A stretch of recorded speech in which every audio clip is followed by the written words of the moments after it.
y'all! Recently we interviewed Jason Bobadilla, also known in the local music community as Ariel the Culture. Before becoming a solo act, Ariel the Culture was a group of musicians that Radio UTD recorded a Pseudo Stereo Session with back in 2019. The link to that session will be in the description below. Time-wise for this interview, it was conducted a few days after Push to Start released and a few days before the Push to Start music video released on YouTube. Hope y'all enjoy. I believe now, Jason, you are a kind of a solo act, but we met you previously as Ariel in the Culture. Correct. It was Ariel in the Culture. And then COVID hit and a lot of things changed. Some for the better, some for the worse, for everyone, I'm sure. Live music in general. So things shifted and then I started really enjoying working myself, and I was able to look a little deeper and make all the decisions instead of just some of them, because I loved everyone in Ariel in the Culture when it was a group, but I'm so close with and good with those people, but it's just, the direction I wanted to go into. Yeah, I mean, it's still technically like Ariel and the Culture, but just as a solo, it's just you right now in terms of, so that gives you like full control. Like how you said, sometimes people kind of just drift in terms of how they want to pursue their music and their talent. And especially with the pandemic, like, I can't imagine how meeting up and then individuals, different circumstances with that as well. Yeah, that was very apparent the day before the lockdowns happened, or never was a lockdown, but you know what I mean. Everything closed. I think it was considered like the 15th of March or something like that, or just whenever the day was. That day, we actually had a show at Club Dada in Deep Ellum with a Danny Bonilla and a couple other people from Luna Luna, and then a couple other people, and we never played the show. And we never were. It was just a crazy day, and that kind of just felt like a big like slap in the face with everything happening. It kind of felt like a sign. It was just very weird and almost like a movie, because like nobody ever announced the show wasn't happening. The entire like city or state or whatever went into like nothing that's not essential. So I just kind of killed live music on the spot. So it's been different. Pretty difficult. Yeah, for sure. Like, I guess different experience, but like we had DJs, that were going to concerts that week and then all of a sudden just dropped. A lot of concerts, just had to get canceled, or people, were hopeful and they were just, postponing it until like fall, or like, then postponing it till spring, and so still happening, which it's great to be hopeful, but it's just how things have turned out. So. Yeah, it's really sad because a lot of people lost their jobs and lost their careers and lost their momentum. I think I lost a lot of momentum, and it was definitely a kick in the stomach. About 3 weeks before the lockdowns happened, we had just played at the Granada Theater. We opened up the Central Track show. It was a sold out show at the Granada Theater, and it was the biggest show I played at that point. It was like 2,000 something, I don't know, plus people, and it was amazing, and it was a great night. And but kind of felt like a stamp, or like a stamp, like, hey, this is it, this chapter's over, because that was like the last real show we had. And so like you kind of like on reflection, you know what I mean, you're just like, oh, that was a fitting end to that era of it. So a nice way to go out and have a really I don't have any regrets. I don't have any regrets about it. Mm-hmm. That's great to hear. So I guess it seems like there's been a lot of fluctuating emotions. I mean, a lot of people have gone through that with what's happened in the past year. Did you say that kind of reflected your artistic vision and your ability to express yourself musically throughout this year? Yeah, 100%. That's a great question. So, I mean, when there was that point, I couldn't even see my partner, who she lived in San Antonio at the time, or still in San Antonio, and I was in Dallas. And so, I mean, we would see each other every couple of weeks. It wasn't a big deal.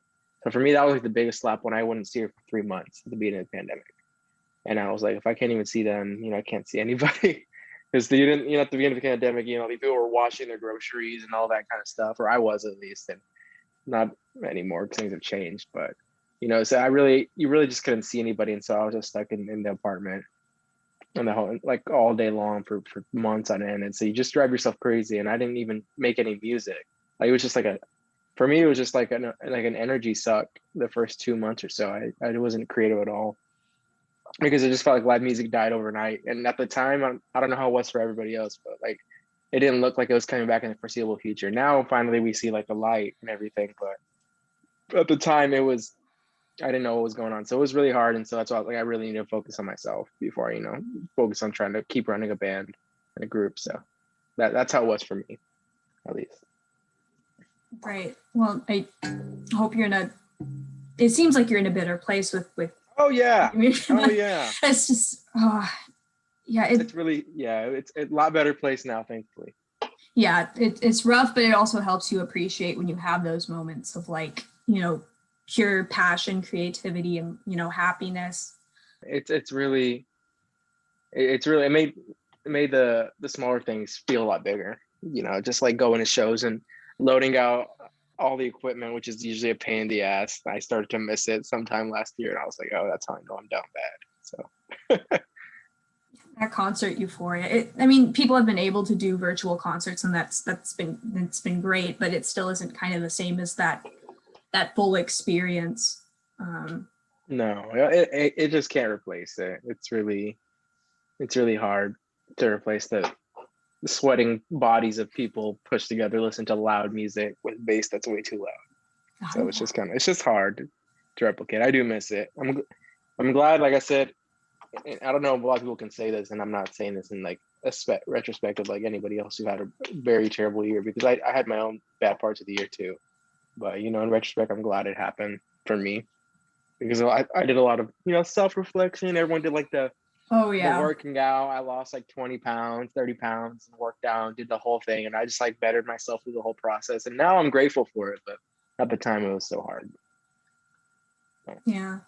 But it's also sometimes these hard moments or these feelings of intense pain that like push you to really do that self-reflection and take, those actions to better yourself or your friends or like your ambitions in the long term, even though it is hard in the moment. It made me appreciate everyone and all the group and everyone who was in the group and everything. And I never like sent out an announcement saying that things are over, because things are always open-ended on my end as of right now. Like right now I'm a solo artist, but I don't know how things can change in a year, 6 months, 10 years. I don't know how long it'll keep going, but it'll always be open-ended to me. But right now I think I'm working best as a solo artist, and it's definitely something that I needed to reflect on and work on and make better music. And so as soon as I feel like my music's gotten a lot better too, as it should. So yeah, to talk on that, it's like the vibe very much changed between that previous album y'all released in I think 2018 2019 with Dame Tu Amor, which released like later 2020. The genres between those like were very very very oh yeah yeah. So can you I guess tell us how that kind of twist happened, and now with Push to Start it feels like it kind of jumped again, or if you're just exploring different avenues. That's amazing. You're the first person I've talked to since Push to Start came out, because it was less than a week ago. So that's exactly what I wanted to hear. I've had a bunch of people I'm talking to soon, but you're the first one, and so I'm glad you said that. There was a point where I heard a bunch. I feel like I was hitting a ceiling with Ariel the Culture being a group. You know what I mean? I was like, I'm only getting so far doing this kind of thing, making this kind of music. And Tu Amor was actually an accident. I did like an interview with NPR earlier last year when they picked up the song, and it was really awesome. But I talked about like how the first time I saw my partner, we met in the middle in Austin. And so I did like a road trip, and we got like a stay with a friend or whatever. And so it'd been months and months of not seeing each other. And so I was like, all the angst and everything. And I hadn't written a song in months, like not a single word, nothing, or chords or anything, just still laptop, And so I got to Austin when I finally started. As soon as I was with her, I finally started making music right there. And I didn't even have any equipment. I wasn't prepared to. So I was like trying to like go in a Guitar Center and like borrowing guitars and like recording in the back room of Guitar Center, just trying to get like ideas out, because it just all came at once. And so on the way I like wrote the first part of Dame Tu Amor, but I didn't expect it to be anything. Like I wasn't really planning on releasing it as a single. I don't even think I was planning on finishing it. But my partner actually came up with the idea of making it a cumbia. And I was like, she's like, you should make that a cumbia. Like, and she started like mimicking the beat and everything. And I was like, no, I don't think you know what you're talking about.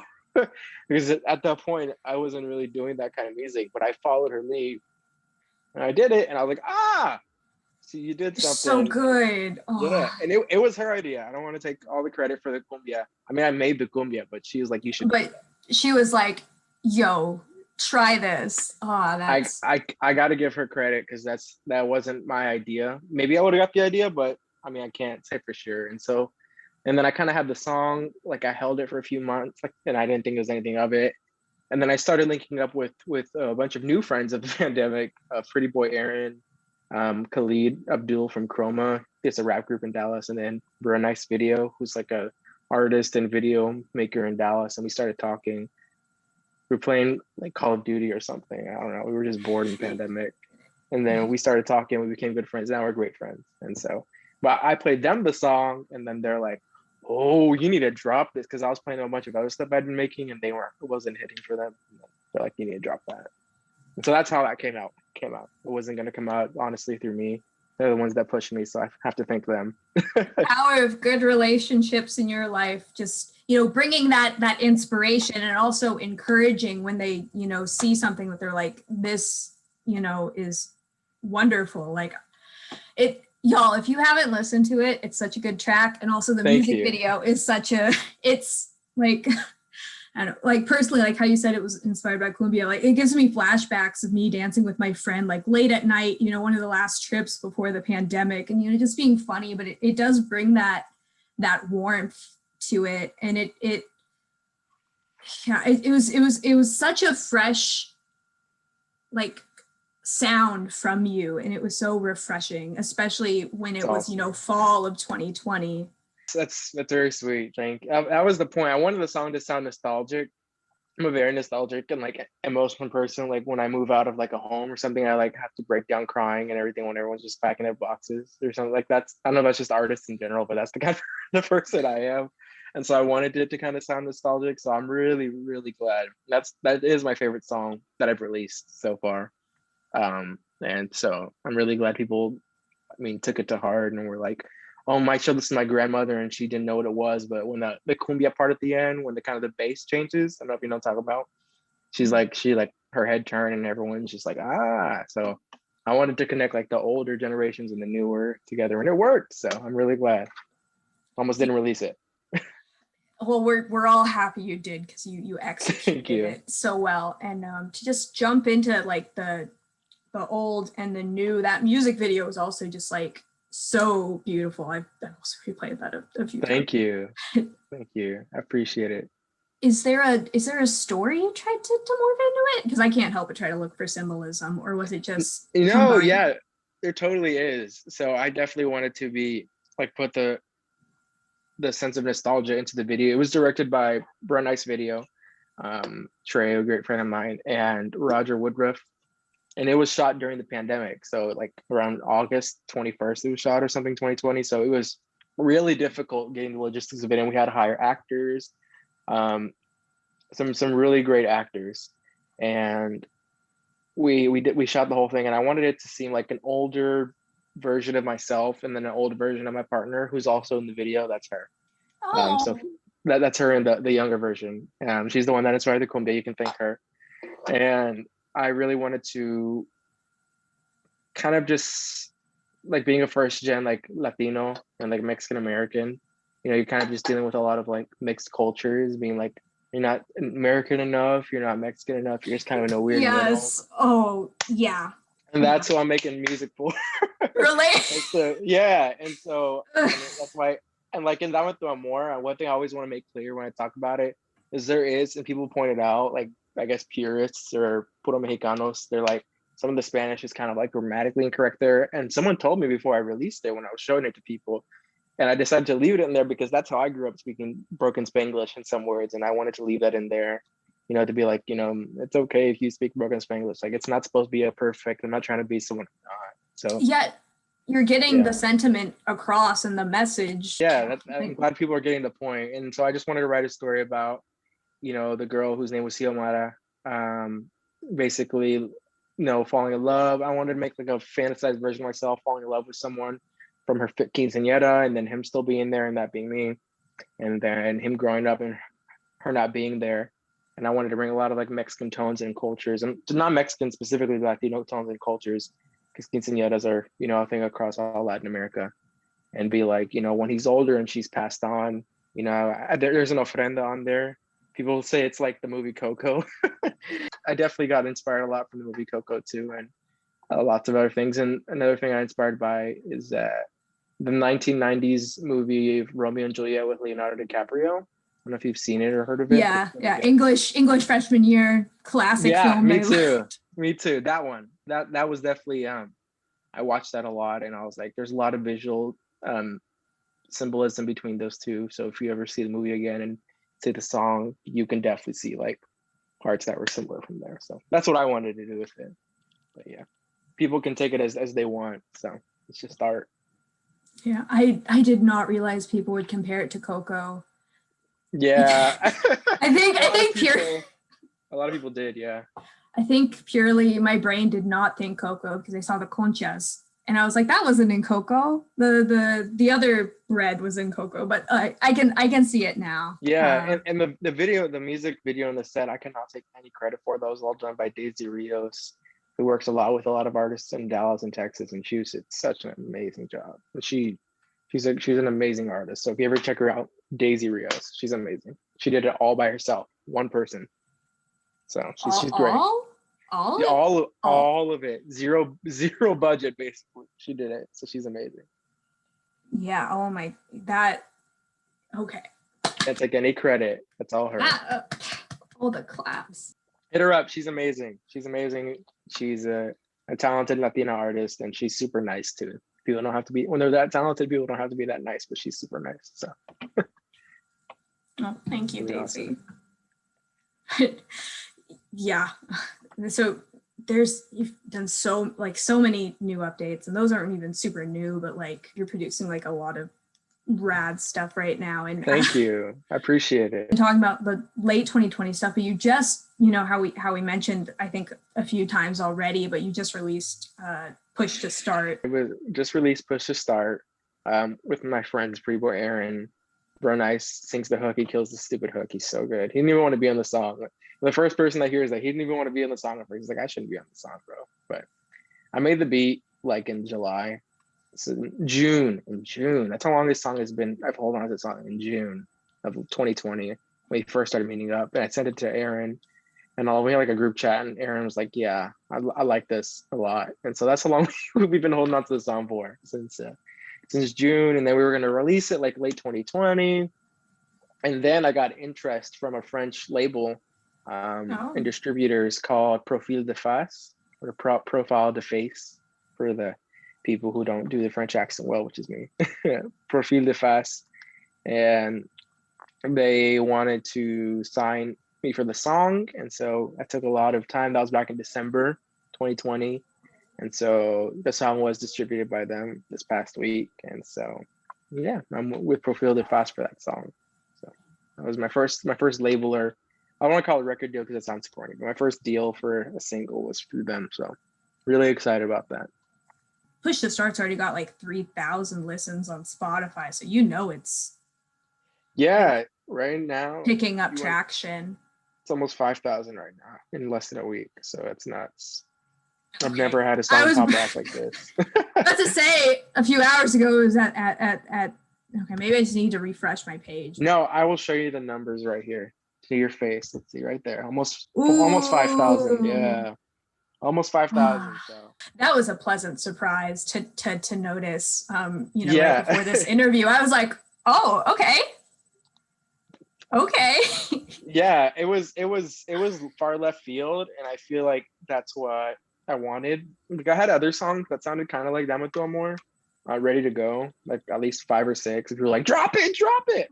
And so like I will be dropping similar stuff to that soon, but like for now I'm focusing on Push to Start, and So yeah, I wanted to swing for far left field because I hadn't dropped music since August and it's March 2021. And so I True. was like, if I just drop another of the same kind of song, people might like it or they're gonna like it or they might hate it. But I mean, if I drop something completely out of the blue, whether it's a good or bad reaction, it'll be a strong one. So I want to keep. I don't want to. And one of the realizations I had last year is I don't want to be like coned in to like being a certain kind of artist, and that's what people kept doing. The only thing I want to be is a Latinx or Latino artist. Like that's what I want to be, and I want to like help break the mold and all of that. And being like just because you're a Latinx artist doesn't mean you have to sing in Spanish. Being Latinx makes your music Latinx. Right. So that's why I decided just to go far left field and just rap because nobody expected that, and everyone was like, "What the heck is going on?" So your music it was cool. spectrum knows no bounds. That's the point, and I wanted to push it. I don't feel like I do any genre like great, but I feel like I can do a lot of genres well, like amazing. You know what I mean? I don't know. I feel like I want to be able to keep doing that. So I guess keep an eye out for keep doing that. I think the next song I'll be dropping or two will be more closer like between the two, so it's not going to be even further left field. But I've definitely got some stuff that's like super out of the ballpark. That doesn't sound like anything I've even dropped from those two, but okay. So maybe one day I'll be dropping that, but yeah. So are you planning to just release a few more singles, or you? Yeah, I'm looking at a compilation, but I don't know. Right now, I just want to keep focusing on building a fan base and a group of people around me that like my music. I don't want to call it fan base because that sounds corny. But I've definitely already started to grow a group of people around me that have really like my music from near and far that I never knew even cared or listened. I always hear something with artistry where like you made it when you have like people from high school hitting you up to work with with you, and you just don't pay them any mind because they didn't give a damn back then. Sorry, but it's definitely. I think I'm just gonna keep dropping singles. I mean, I recently joined Stay Pretty. I wanted to mention that first here. You're the first person to mention that too, which is just a group of Aaron, Pretty Boy Aaron, Umbra Nice, and Khalid Abdul. We've also got Tisha from New York, who did Comb My Hair with Pretty Boy Aaron. That song went viral and was like on like H&M commercials and stuff like that, or the playlist and stuff.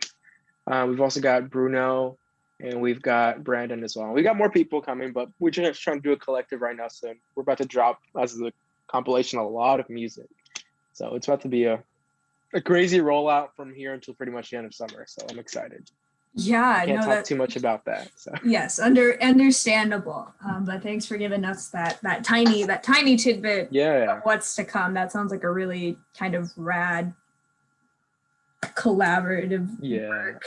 It's everyone's dropping, so it's not just me. So I mean, if you like what I'm doing, I'm the one. I produce Push to Start, but I mean, there's people who worked on other stuff of mine, and I worked on theirs. So I mean, I think if you like the music I'm doing, or if you like the music they're doing, you're gonna like what we're doing together. So you're like local, right? I could have sworn I had a friend that mentioned like he went to high school with you or something at Garland, but.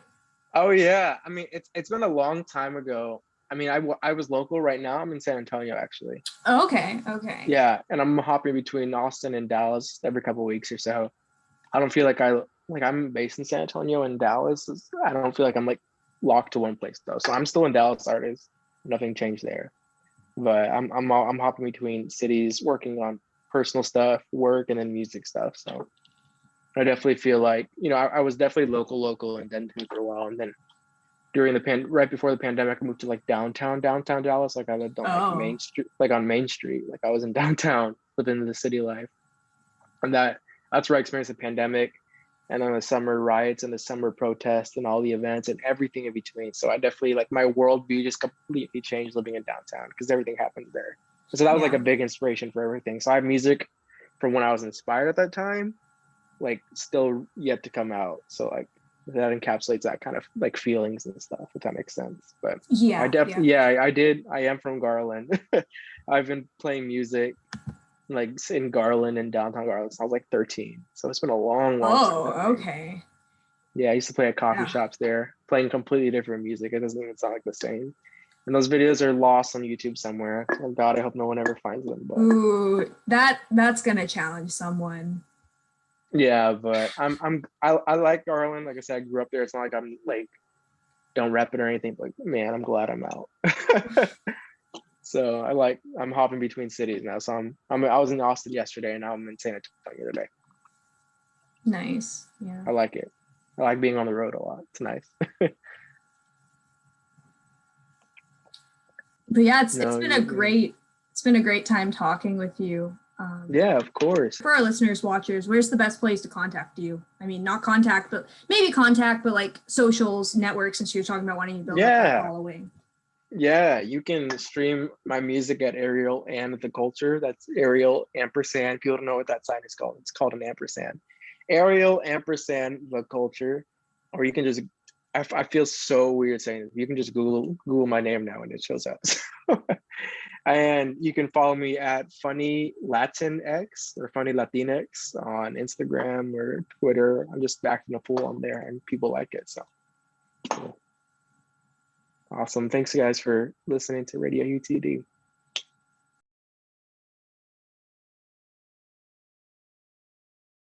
He's like, that's Jason.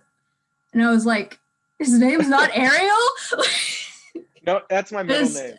That's my middle name. Oh, okay, that makes sense. Yeah, I should probably say that more often. People don't know who they confuse who Ariel is. But that's my middle name. So it's Jason Ariel.